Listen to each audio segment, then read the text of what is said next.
उत्तराखंड प्रदेश में 57 के पूर्ण बहुमत के साथ आने वाली बीजेपी सरकार को आज लगभग 2 महीने पूरे हो गए हैं और वर्तमान में प्रदेश के उस बीजेपी सरकार के सबसे ताकतवर सेनापति माने जाने वाले अध्यक्ष पद पर अजय भट्ट जी हमारे साथ इस समय मौजूद हैं। हालांकि इस पूरे 2 महीने के दौर में लोकपाल, NH-74, आबकारी जैसे कई मुद्दे सुर्खियों में रहे। इन मुद्दों पर जहां सरकार ने अपनी पीठ को थपथपाया तो वहीं विपक्ष ने इन्हीं मुद्दों पर सरकार को कई बार घिरा है। इस समय इन्हीं पे बात करने के लिए अध्यक्ष अजय भट्ट जी हमारे साथ हैं। सर, इस 2 महीने के कार्यकाल को, बीजेपी सरकार के कार्यकाल को किस तरीके से आप देखते हैं? बहुत अच्छा कार्यकाल है। जुम्मा 8 दिन भी तो नहीं हुआ, अभी तो 2 महीने हो रहा है। कांग्रेस के पेट में क्यों दर्द हो रहा है मेरे समझ में नहीं आता है।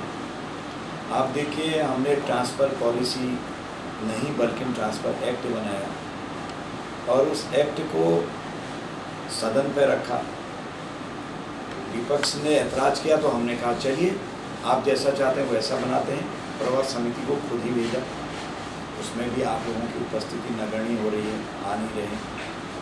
और फिर हमने लोकायुक्त बिल सदन में पहले दिन ही पेश कर दिया, उसमें भी आपने ऐतराज़ किया। हमने कहा चलिए इसको भी प्रवर समिति को हम ही भेज देते हैं, आओ तो सही, आपकी विचार क्या है, आप कैसा संशोधन चाहते हैं, कैसा बिल चाहते हैं। 1 महीने में रिपोर्ट देनी थी। कांग्रेस के लोग उसमें भी आ नहीं पा रहे हैं जो मीटिंग से होती है। अब इसी तरह से भय और भ्रष्टाचार को बिल्कुल समाप्त करने के लिए जीरो टॉलरेंस की बात जो माननीय मुख्यमंत्री जी ने कही है, वो भारतीय जनता पार्टी जिसके लिए 5 सालों से हम संघर्ष कर रहे थे उसी के अनुकूल कही है। इसलिए 6 उप जिलाधिकारी NH के घोटाले में निलंबित करने के बाद CBI को जांच सरकार द्वारा सौंप दी गई है। आज तक अब 6 के बजाय 17 कर्मचारी उसमें सस्पेंड हो चुके हैं। आगे जांच गतिमान है। पूरे भारत भर के केसेज जाते हैं CBI के पास, तो हमारा केस का नंबर भी आ रहा होगा।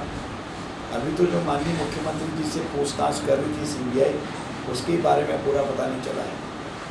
तो इसलिए ये कह देना, इसलिए 2 महीने का इसलिए ये कह देना कि सरकार कुछ नहीं कर रही। अब माननीय नेता प्रतिपक्ष जी इंदिरा जी अच्छी पार्लियामेंट्रियन हैं, उनका ये कह देना कि शराब की पॉलिसी बिल्कुल ख़राब है। भाई, शराब की पॉलिसी आपसे अधिक अच्छी है। हमारी पुरानी ही पॉलिसी है जो हमने पहले लागू की थी। आपकी पॉलिसी में तो एकाधिकार दे दिया गया था एक व्यक्ति को, और वो व्यक्ति यूरिया वाली शराब बेचता था, यूरिया मिला के। कोई बात भी नहीं करते थे, चुप भी नहीं होती थी, सब लोग मिले होते थे, पूरी सरकार मिली होती थी। राज्यपाल शासन रखते समय हमने विदेशी मदिरा की इस पॉलिसी को तोड़वाया और शेष पॉलिसी हमारी पुरानी जैसी है। आपने जो लक्ष्य रखा था राजस्व का, उसको आप कभी भी प्राप्त नहीं कर पाए। इसलिए नहीं कर पाए कि आपकी पॉलिसी में छेद था, आपकी पॉलिसी सही नहीं थी, आपकी पॉलिसी छीजन वाली थी। दिखाते तो कुछ और थे, करते कुछ और थे, ब्लैक ज़्यादा होता था। हमारी पॉलिसी में जो लक्ष्य रखा है वो लक्ष्य हमको मिलेगा।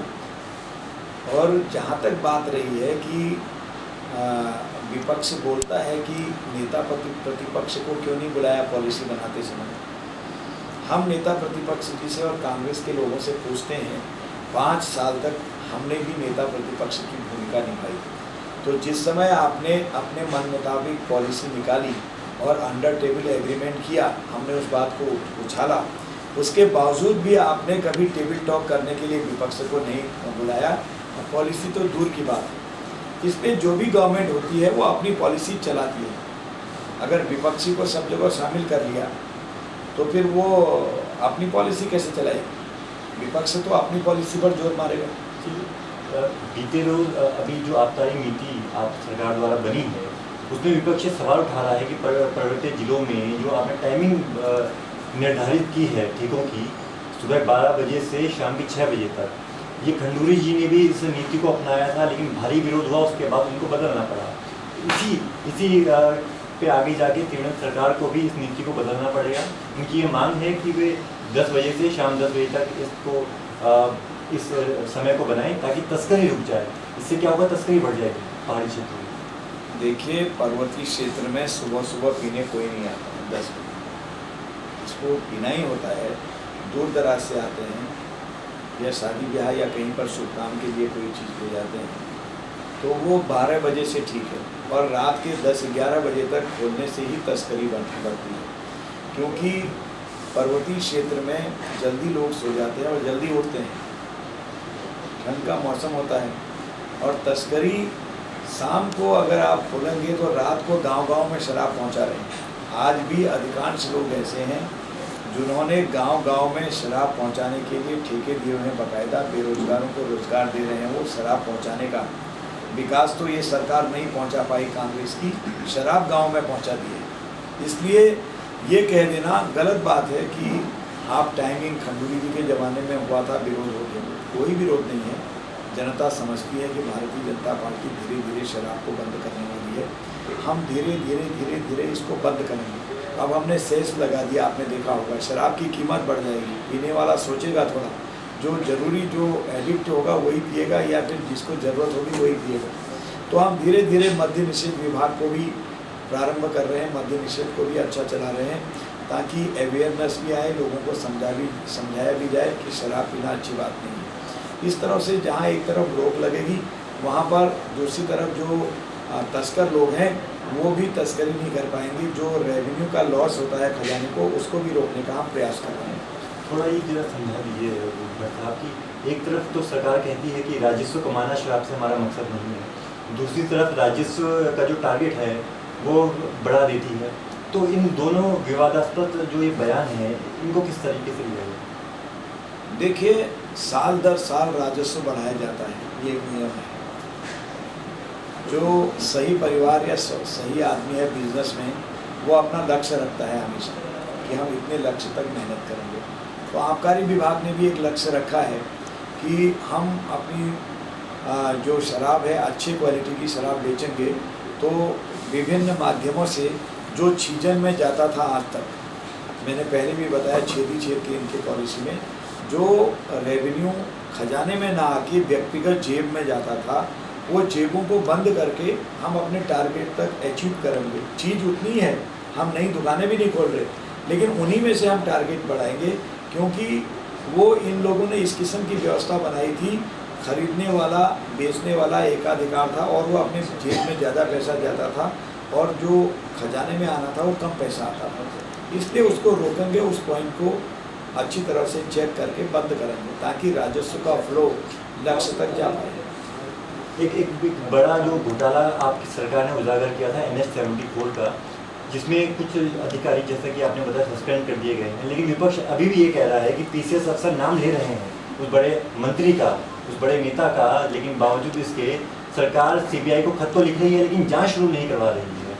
क्या ये बड़ी जो मछलियां हैं, विपक्ष का कहना है कि बड़ी मछलियों को बचाने के लिए उनका नाम ताकि सामने ना आए, क्योंकि अब वो शायद BJP में है, इसलिए CBI जांच को शुरू करने से रोका जा रहा है? ऐसा कुछ नहीं है, विपक्ष का गलत आरोप है, क्योंकि भारत भर के केसेस जाते हैं। अभी तो सिर्फ 2 महीना हमारी सरकार को हुआ है, 2 महीने में ही टेकअप नहीं किया केस, अभी उनका यही आरोप है।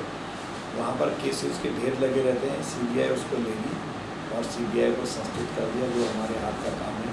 जल्दी उसके परिणाम भी सबको दिखाई देंगे। हमारी पार्टी में अगर कोई गलत व्यक्ति ऐसे कामों में संलिप्त पाया जाता है, चाहे कितना ही बड़ा नेता हो, उसकी परवाह नहीं करते। इसलिए तो ये भारतीय जनता पार्टी है।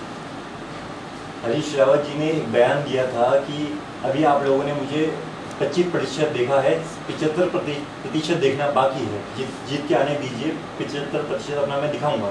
तो इन 2 महीनों में कितना प्रतिशत मानिए कि सरकार ने अपना दिखाया है राज्य में?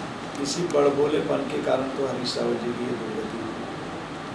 कभी वो नरेंद्र मोदी जी को, प्रधानमंत्री जी को मोगाम्बो कहते थे, कभी कैसे घर आते थे, कभी कैसे घर आते थे, और अपने को एक हीरो के रूप में कई बार उन्होंने ऐसी तस्वीरें वायरल करवाई, महाबली फलाना फलाना इस टाइप से, और यही कहते रहेंगे वो, अभी तो आपने मुझे 25 देखा है, अब आप मुझे आगे भी देखोगे। लोगों ने उनको 100% देख लिया, उनको गलतफहमी है कि 25% देखा।